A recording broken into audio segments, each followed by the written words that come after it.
And so the next thing that we want to talk about just really briefly is supplementary sources. So you've done, you found where you're going to search in the databases. You found what journals you're going to hand search potentially. You found where you want to go for gray literature.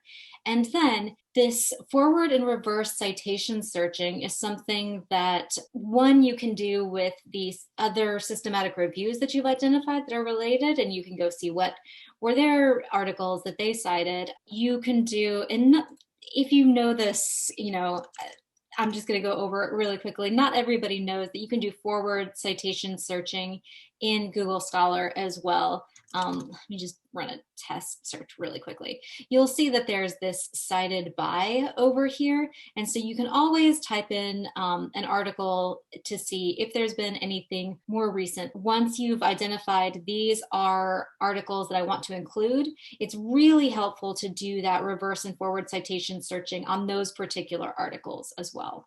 And then Google Scholar, again, just do sort of your broad search on Google Scholar, because Google Scholar is just going to always give you an overwhelming amount of results. You can't search Google Scholar systematically because of the way that the algorithm runs, but this is good to just glance through the first couple of pages of Google Scholar just to make sure that there's not anything popping up that you've missed.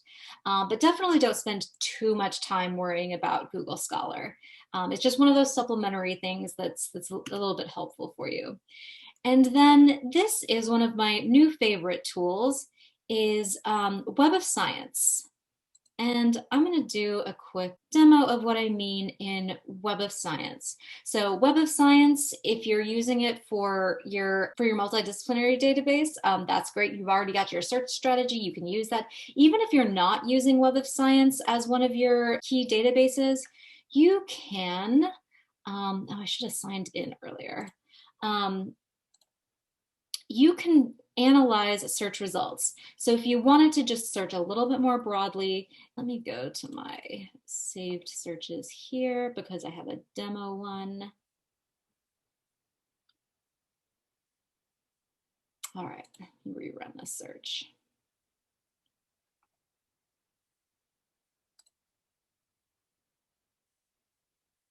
Okay. So here's my search in Web of Science. I've got 200 search results. And over here, you'll notice this Analyze Search Results. So I'm going to come over here, and there's a lot of helpful things in these search results. I can come over here to Authors, and I can take a look at who are the authors that are showing up most regularly here. And then I can say, okay, let me look into more of what this author has published. And so this will be what's listed for this author in Web of Science, but there's probably more that's just not captured in Web of Science. So I'm going to go grab the name of this author. I'm going to pop it into Google Scholar. And then this particular one has a Google Scholar profile. Not all of them will. And so then you might have to do a little bit more digging to find all of the things that they've published.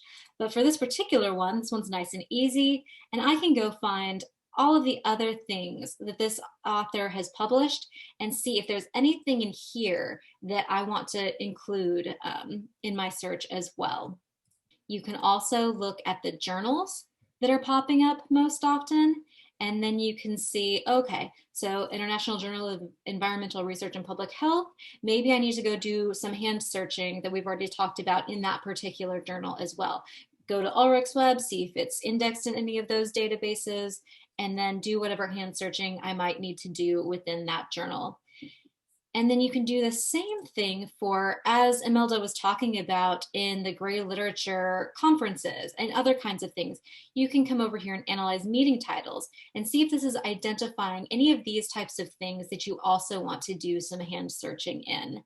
So that's one of those things that Web of Science can just be super helpful to just see if there's anything that you're missing. And that quick analyze results is super helpful for doing that. So that's supplementary sources. And just a reminder, again, you don't have to do your full search strategy in those kinds of things. Just do something broader, and it's just to sort of make sure that you're not missing anything big.